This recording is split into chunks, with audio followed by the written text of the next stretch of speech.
The faint chime of the boarding call echoed through the terminal as he shuffled forward in line, ticket clutched tightly in weathered hands.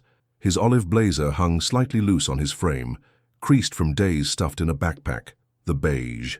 Buttoned down beneath it was clean but wrinkled, his appearance that of a man who had slept in airports more than proper beds lately.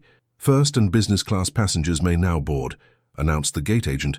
Michael Bennett moved forward with his boarding pass. The agent barely glanced at him before waving him through with mechanical courtesy. As he stepped onto the plane, the stark contrast between his worn appearance and the plush first-class cabin couldn't have been more pronounced. He located his seat, 3A, window, and quietly stowed his modest canvas bag in the overhead compartment. Just as he settled into the leather seat, a flight attendant with perfectly styled hair and a crisp blue uniform appeared at his side, her smile evaporating as she assessed him. "Excuse me, sir," she said loud enough for nearby passengers to hear. "I believe you've mistakenly entered the first-class cabin. May I see your boarding pass?" Michael wordlessly handed over his ticket. The attendant, Eliza according to her name tag, examined it with raised eyebrows. "There seems to be some confusion," she continued, her voice dripping with condescension. "This section is reserved for first-class passengers." "That's my ticket," Michael replied softly. "Seat 3A. Eliza's lips thinned into a tight line. "Sir, perhaps you were upgraded by mistake. This doesn't seem appropriate. Let me find you a more suitable seat in economy." Several passengers had turned to watch now, some with obvious amusement, others with discomfort. A businessman across the aisle smirked behind his financial newspaper. "I'm exactly where I'm supposed to be," Michael insisted, his voice remaining calm despite the growing knot in his stomach. "I'm going to have to ask you to come with me," she declared, gesturing toward the back of the plane. "We need to sort this out." As Michael reluctantly stood, humiliation burning through him, he glimpsed the pilot passing by. Their eyes met briefly, the captain's gaze curious but ultimately indifferent to his plight. Little did anyone on that flight know that within the next hour, that same pilot would be making an emergency announcement that would change everything. And the man they were all so eager to remove from their exclusive cabin would become the one person they desperately needed to stay.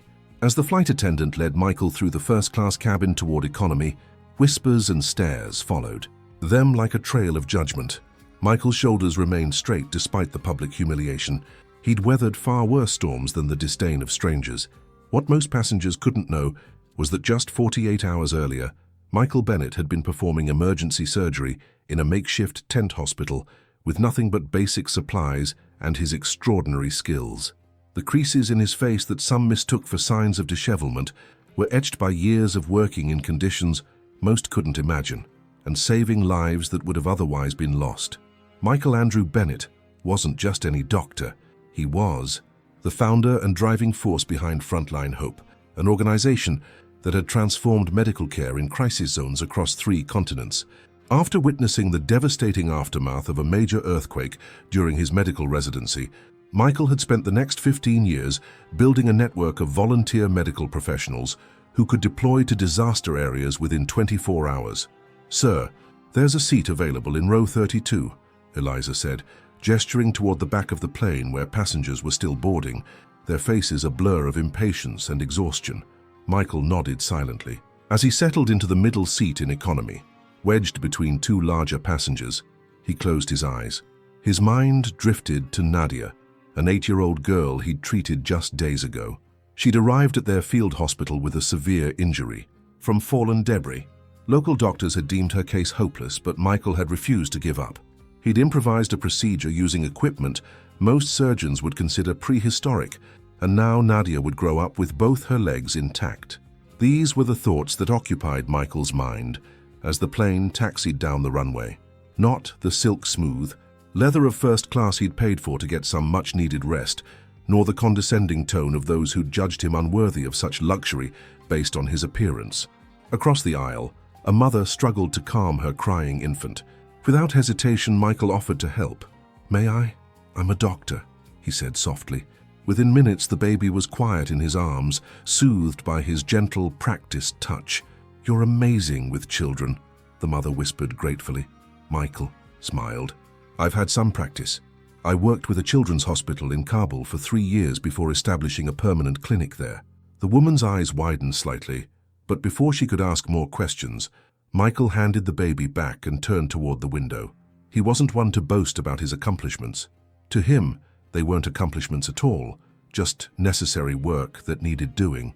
Meanwhile, in first class, Captain Harrison settled into his routine pre-flight checks, unaware that the man his crew had just removed from the premium cabin was the same Dr. Bennett whose work had been profiled in last month's issue of International Medicine, the very magazine that sat untouched in the captain's flight bag. Life had taught Michael early that appearances meant little. Growing up with a single mother who worked 3 jobs to put him through medical school, he'd learned that true worth lay in actions, not accessories. His organization's most recent initiative, a mobile surgical unit that could be airlifted into remote areas, had just received a major international humanitarian award. The ceremony was scheduled for tomorrow in New York, which was why he had splurged on a first-class ticket after weeks of grueling work. He needed to arrive rested, but now squeezed between strangers in economy, that seemed unlikely. Still, compared to the makeshift cots he'd slept on recently, even this cramped seat felt luxurious in its own way. As the flight reached cruising altitude, the cabin settled into the rhythm of travel. Flight attendants began their service, moving efficiently through the aisles. Eliza passed by Michael without a glance, serving drinks to passengers she deemed more deserving of her attention. The aircraft hummed steadily as it pushed through the clouds, carrying its microcosm of humanity across the sky. In economy, Michael gratefully accepted a cup of water from a different flight attendant, a younger woman named Sophia who showed no signs of the judgment he'd experienced earlier. "Rough day?" she asked kindly, noticing the fatigue lining his face. "Long week," Michael replied with a small smile, "but worthwhile. What do you do?" she asked, genuinely curious. Before he could answer, a call came from further up the cabin, and Sophia moved on with an apologetic smile. Up in first class, conversations flowed as freely as the complimentary champagne. Among the passengers was Diana Chen, CEO of a pharmaceutical company, discussing quarterly profits with her assistant. Across from her sat Senator Williams, whose campaign had recently promised healthcare reform while simultaneously accepting donations from insurance lobbies. Eliza, the flight attendant who had removed Michael, moved through the cabin with practiced efficiency, her service now impeccable as she catered to these passengers she deemed worthy of the premium experience. "More champagne, Senator?" she offered with a deferential smile. "Thank you, dear," he replied without looking up from his tablet. No one in the cabin noticed when Captain Harrison emerged briefly from the cockpit, his eyes scanning the first-class section with a slight frown. He'd just received notification about a VIP passenger who should have been aboard, a Dr. Michael Bennett, who was scheduled to receive a prestigious humanitarian award the following day. The airline had flagged him as a notable passenger, but he wasn't in the seat assigned to him. "Everything all right with the VIP in 3A?" he asked Eliza quietly. "There was a mix-up," she replied smoothly. "That seat is now occupied by Mr. Patterson, a Platinum member. I believe the other passenger was reassigned." The captain nodded and returned to the cockpit, making a mental note to check on this later. Little did he know how soon later would come. Meanwhile, in economy, Michael had fallen into a light sleep, his body instinctively taking the rest it desperately needed. His dreams were fragments of the past weeks. Children's faces, improvised operating rooms, the constant sound of generators providing power to their medical equipment. He was awakened by a gentle nudge from his seatmate. "Sorry to wake you," the elderly gentleman said, "but you were talking in your sleep, something about sutures and blood pressure." Michael straightened, embarrassed. "Occupational hazard," he explained vaguely. The man studied him with newfound interest. "Are you a doctor?" Before Michael could respond, the plane lurched unexpectedly. A ripple of nervous murmurs spread through the cabin as the seatbelt sign illuminated with a ding. "Ladies and gentlemen, this is your captain speaking," Harrison's voice came over the intercom. "We're experiencing some turbulence. Please return to your seats and fasten your seatbelts." As the announcement ended, a more urgent sound cut through the cabin, a cry for help from first class. "Is anyone here a doctor?" The panicked voice belonged to Sophia, the kind flight attendant from earlier. She appeared at the front of economy, her face pale with worry. "We have a medical emergency." Several rows ahead, Michael's seatmate noticed him tense. "Aren't you going to respond?" he asked. Michael hesitated for just a moment, the memory of his humiliation still fresh. But something deeper, The oath he'd taken years ago propelled him to his feet despite the turbulence. "I'm a doctor," he called out, already moving toward the front of the plane. "Thank God," Sophia breathed as Michael approached. The turbulence had settled, but the tension in the cabin had only escalated. "It's a passenger in first class. Possible cardiac event." The irony wasn't lost on Michael as Sophia quickly led him back to the very cabin he'd been removed from an hour earlier. There in seat 1B, a middle-aged man clutched his chest, his face ashen gray. Diana Chen, the pharmaceutical CEO, stood nearby, her earlier business conversation forgotten. "He just collapsed," she explained, mid-sentence. Without hesitation, Michael knelt beside the passenger. "Sir, I'm a doctor. Can you tell me what you're feeling?" The man struggled to speak, sweat beading on his forehead. "Pressure. Can't breathe." Michael's training took over as he loosened the man's tie and collar. "I need a medical kit," he instructed, his voice transforming into the clear, authoritative tone that had guided medical teams through countless crises. Eliza, who had been hovering uncertainly nearby, froze when she recognized him. For a fleeting second their eyes met, hers wide with recognition and embarrassment, his focused and professional. "The medical kit," he repeated firmly. "Now." As she hurried to comply, Michael continued his assessment. "Has he taken any medication today? Does anyone know if he has a history of heart problems?" The senator, watching from across the aisle, spoke up. "Harold mentioned taking blood thinners. We're colleagues." Michael nodded, mentally cataloging this information as Eliza returned with the aircraft's emergency medical kit. He opened it quickly, scanning its contents with experienced eyes. "This is a myocardial infarction.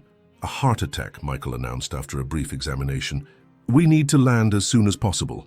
Captain Harrison's voice crackled through a cabin phone. "What's the situation?" "Patient needs immediate advanced cardiac care," Michael replied. "I'll do what I can here, but we need to get him to a hospital. Sooner the better." "Who am I speaking with?" the captain asked. "Dr. Michael Bennett, Emergency Medicine." There was a pause on the line. "Dr. Bennett from Frontline Hope?" The question momentarily caught Michael off guard. "Yes." "Understood, doctor. I'm diverting to Philadelphia. ETA 23 minutes. As Michael worked to stabilize the patient, the atmosphere in the cabin transformed. Passengers who had earlier participated in his humiliation now watched in awe as his hands moved with confident precision, his voice calm as he requested assistance from the flight attendants. "I need space. Can someone move these seats back?" he directed. "And I need a flat surface. The floor will work." Crew and passengers rushed to comply.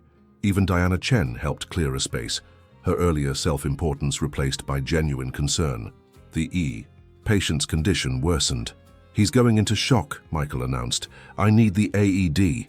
Eliza handed him the defibrillator with trembling hands. "I'm sorry," she whispered, almost inaudibly. Michael didn't respond, his focus entirely on the patient. "Clear," he commanded as he applied the pads to the man's chest. After the shock, he immediately began chest compressions, counting rhythmically. Sweat formed on his brow as he worked tirelessly to keep blood flowing to the man's brain. "Come on, Harold," he murmured. "Stay with us." The plane began its descent into Philadelphia, the change in altitude adding another complication. Michael remained steadfast, drawing on techniques he'd developed in field hospitals where conditions were far worse than this. After what seemed like an eternity but was only minutes, the patient's color improved slightly. "We've got a pulse," Michael announced, relief evident in his voice despite his professional demeanor. A spontaneous applause broke out among the watching passengers. Michael ignored it, continuing to monitor his patient. "Ladies and gentlemen," Captain Harrison's voice came over the intercom. "We will be landing at Philadelphia International Airport in approximately 10 minutes. Emergency medical services will be meeting our aircraft. Please remain seated with your seatbelts fastened." As the plane descended, whispers spread through the cabin. The senator leaned over to Diana Chen. "Do you know who that is?" he asked quietly. "That's Dr. Bennett, the one receiving the Global Humanitarian Medal tomorrow. My office issued a statement about his work just last week." Diana's eyes widened. "The same Dr. Bennett who developed the rapid response surgical protocol that saved thousands after the tsunami." The senator nodded. "The very same." Nearby, Eliza overheard their conversation, her face flushing with shame as she realized the magnitude of her misjudgment.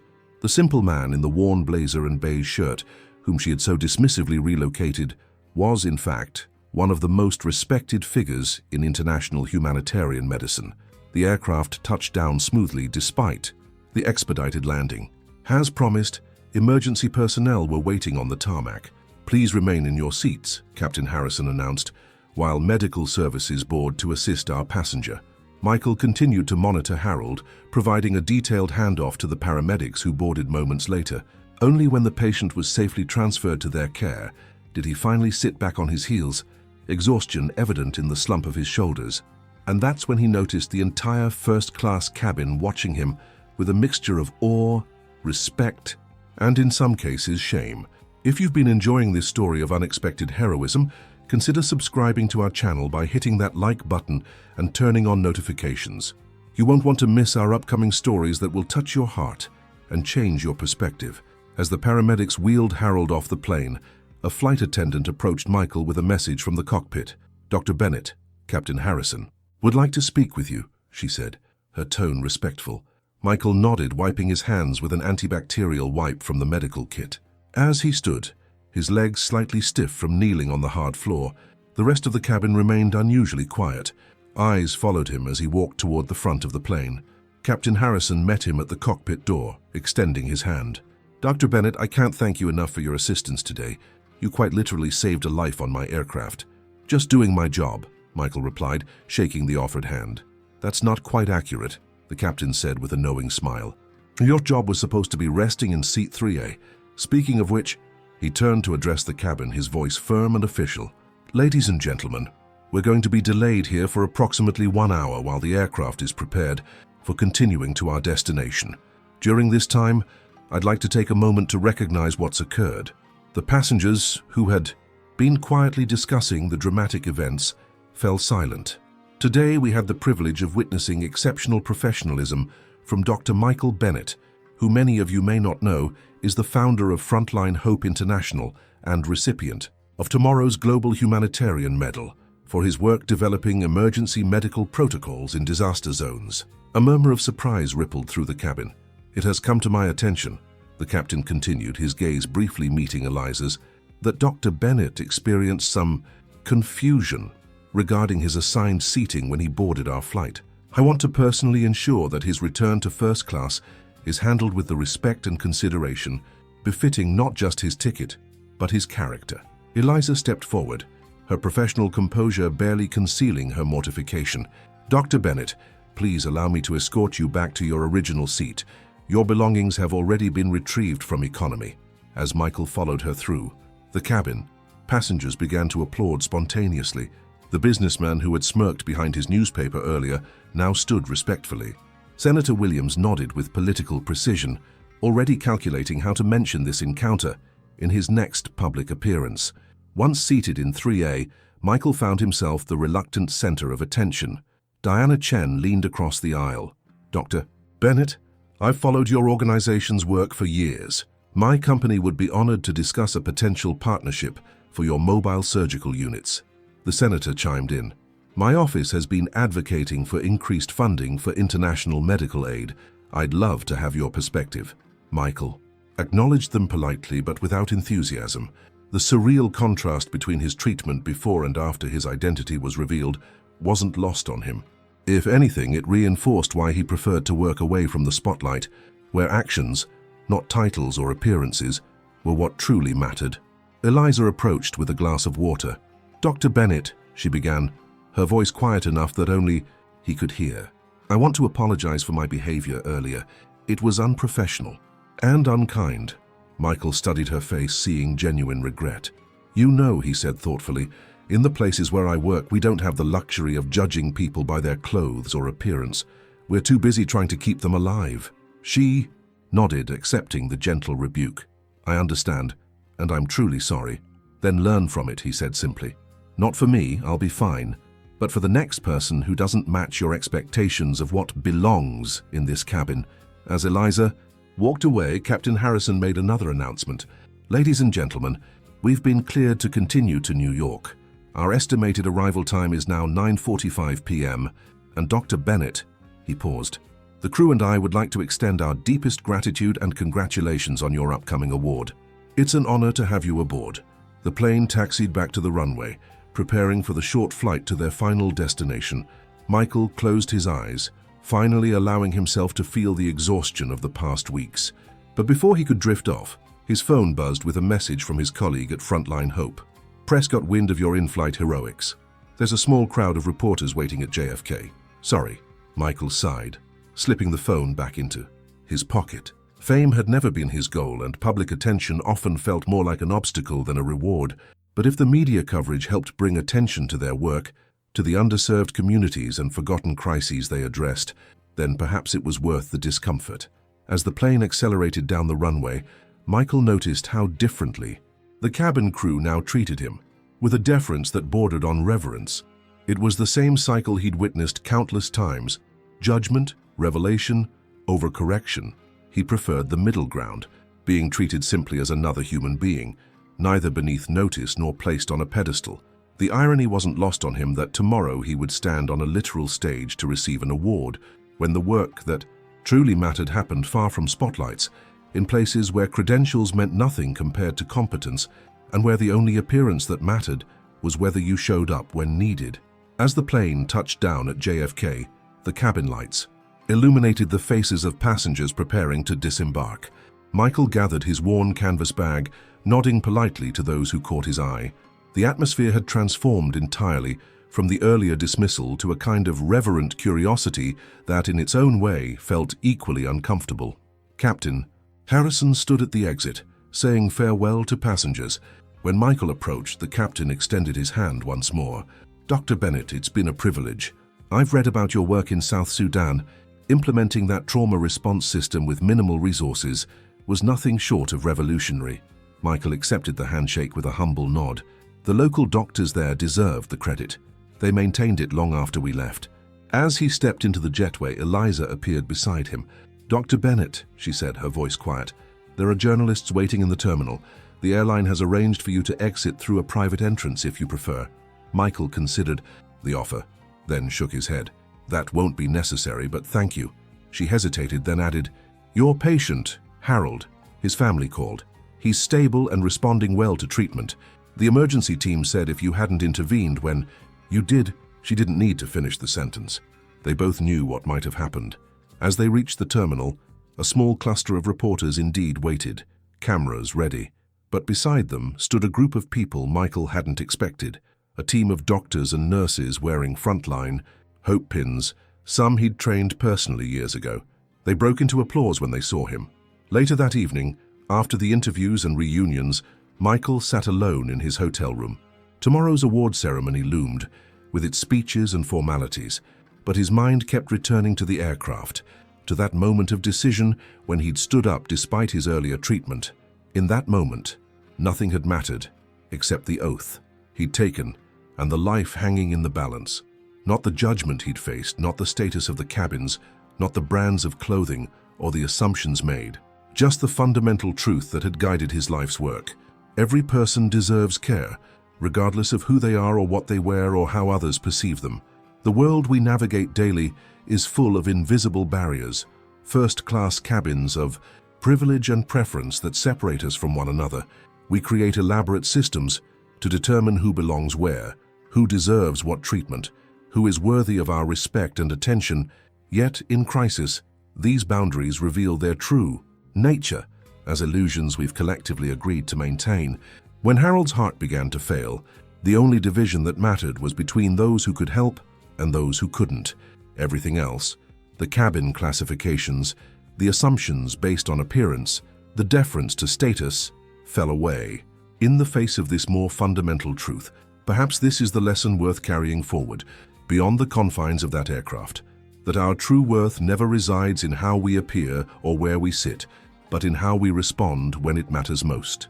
In our willingness to stand up when needed, in our readiness to use whatever skills we possess in service to others, in our courage to cross the artificial boundaries we've created, recognizing them for the illusions they are. As the sun set over New York City, Michael placed his wrinkled blazer on a hanger. Tomorrow, he would don a rented tuxedo for the ceremony. Some would see the award, the formal attire, and make new assumptions about who he was and what he deserved. But he knew better.